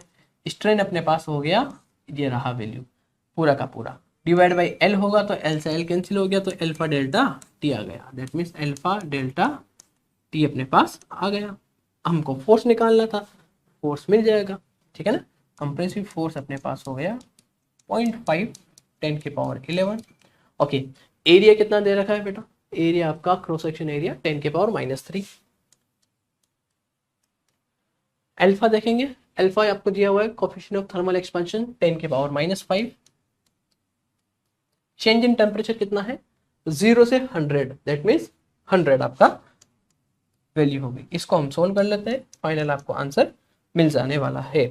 देखिए ध्यान से, ये आपका हो जाएगा 11 - 3 दैट मीन्स 8, 8 - 5 मतलब 3 और ये हो जाएगा अपने पास 1 4, दैट मीन्स 50 इंटू 10⁻³ न्यूटन। ये आपका कंप्रेसिव फोर्स का एक्सप्रेशन की वैल्यू आ गई। दैट मीन्स आपका ऑप्शन नंबर जो सेकंड है वो बिल्कुल करेक्ट हो गया। ओके, चलो देखिए next question. Choose the correct circuit which can achieve the balanced bridge. हमें पता होता है कि बैलेंस्ड ब्रिज के लिए कंडीशन होती है जो रेजिस्टेंस का रेशियो होता है वो सेम रेट में हो, दैट मीन्स P/Q=R/S हो, ठीक है। चलो फर्स्ट ऑप्शन देखें, यहाँ पर अगर हमको रेशियो लाना है तो दैट मीन्स 10/10 मतलब 1 रेशियो आ रहा है। तो यहाँ पर हमें देखें तो यहाँ पर भी रेजिस्टेंस इस तरह से आए कि नेट रेजिस्टेंस 15 ओम आए।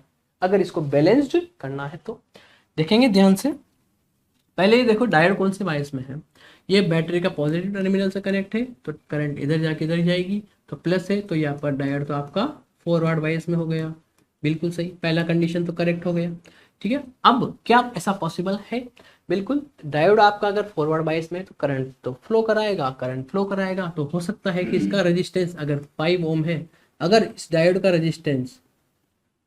रेजिस्टेंस फॉरवर्ड बायस में कम होता है लगभग अगर 10 ओम हो गया और इसका पोटेंशियल बैरियर 0 हो गया, ठीक है ना, पोटेंशियल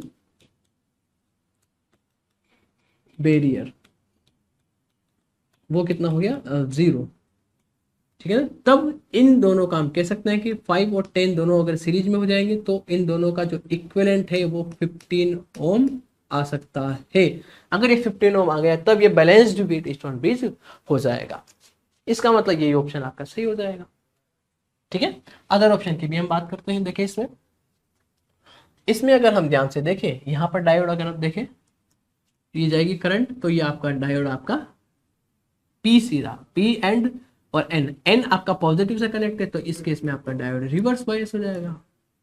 रिवर्स बायस में आपका इसका रेजिस्टेंस क्या हो जाएगा, इनफाइनाइट रेजिस्टेंस हो जाएगा, तो ये तो पॉसिबल नहीं होगा, ठीक है ना। चलो इस केस पे चलते हैं। यहाँ पर डायोड आपका फॉरवर्ड बायस में है लेकिन पैरेलल में है, और पैरेलल में है तो इसके कॉम्बिनेशन की वैल्यू 5 से कम होगी, ठीक है ना, कॉम्बिनेशन की वैल्यू लेस देन 5 ओम आएगी। हमको चाहिए 15 ओम, तो ये भी पॉसिबल नहीं है। और इसमें देखिए यहाँ पर बायस आपका कौन सा हो जाएगा, ये माइनस साइड, ये माइनस से कनेक्ट है, ये प्लस से कनेक्ट है, तो ये अगेन आपका रिवर्स बायस हो जाएगा यहाँ पर, तो फिर आप यहाँ पर आपका गलत हो जाएगा। मतलब ऑप्शन नंबर जो फर्स्ट है उसमें पॉसिबिलिटी है कि हम इस ब्रिज को बैलेंस कर सके। ओके, तो ऑप्शन नंबर फर्स्ट आपका बिल्कुल सही हो जाएगा।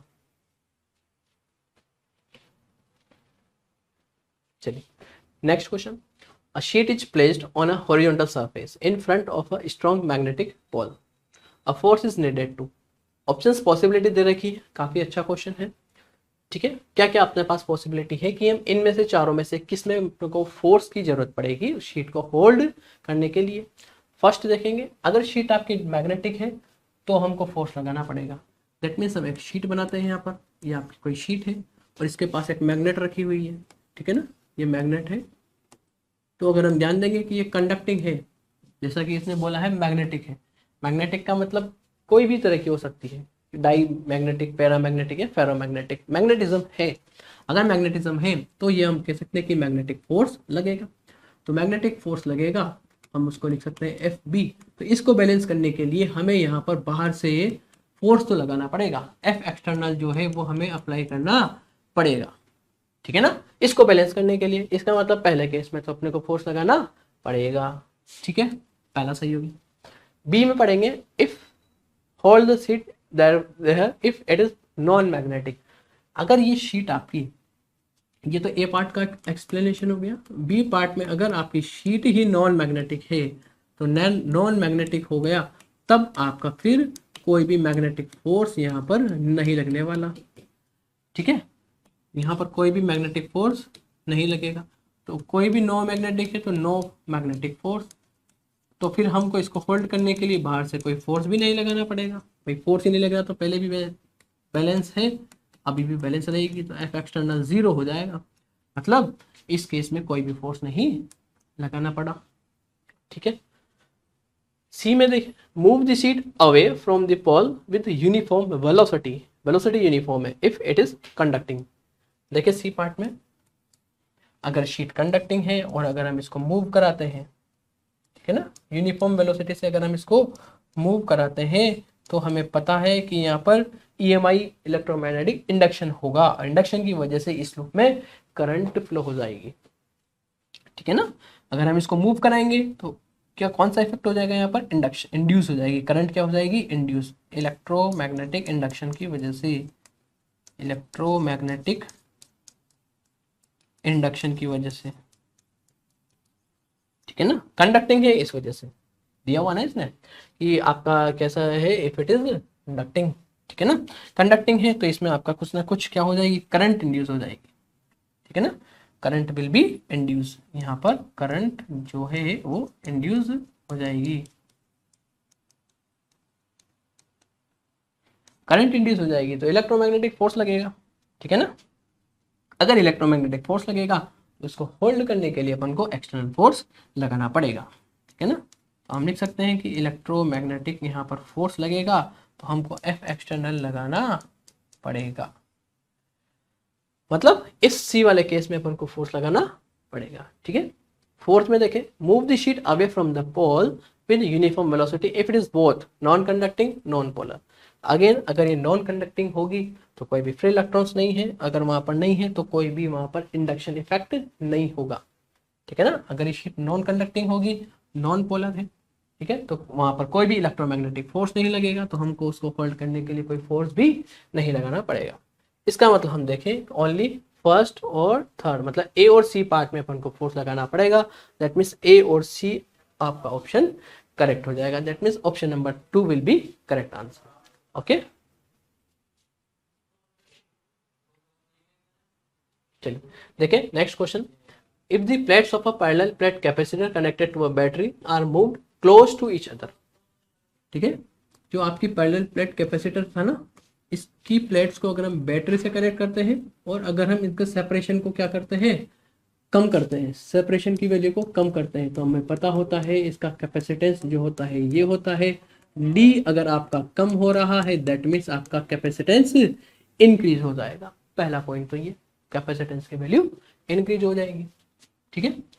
ए में charge store in it increases, charge की वैल्यू अगर हम देखें क्यू इक्वल टू होता है सी वी, आपने बैटरी कनेक्टेड कर रखी है तो वी तो सेम है, वी सेम है, तो अगर सी इंक्रीज हो गया तो क्यू भी क्या हो जाएगा, इंक्रीज हो जाएगा, that means charge store in it increases, सही option. B option, energy store in it decreases, energy अपने पास होता है half C V square, V आपका अगेन कांस्टेंट है, सी आपका इंक्रीज हो गया तो एनर्जी भी क्या हो जाएगी इसके अंदर स्टोर वाली इंक्रीज हो जाएगी, लेकिन यहाँ पर डिक्रीज दिया हुआ है तो ये ऑप्शन गलत हो जाएगा बच्चों, ठीक है। थर्ड, इट्स कैपेसिटेंस इंक्रीजेस, बिल्कुल सही बात, आपका कैपेसिटेंस इंक्रीज हो रहा है, ये ऑप्शन सही हो गया। Fourth, ratio of charge to its potential remains the same, charge का ratio divide by potential V, इसका रिमेन्स सेम, जबकि यहाँ पर चार्ज इंक्रीज होता है तो सेम है, तो ये तो गलत हो गया। ठीक है, the product of the charge end voltage increases, product of the charge और वोल्टेज क्या होगा, ये Q आपका V कांस्टेंट है, Q आपका इंक्रीज हो गया तो ये वैल्यू इंक्रीज हो जाएगी, तो ये भी इंक्रीज हो गया, तो ये ऑप्शन सही हो गया।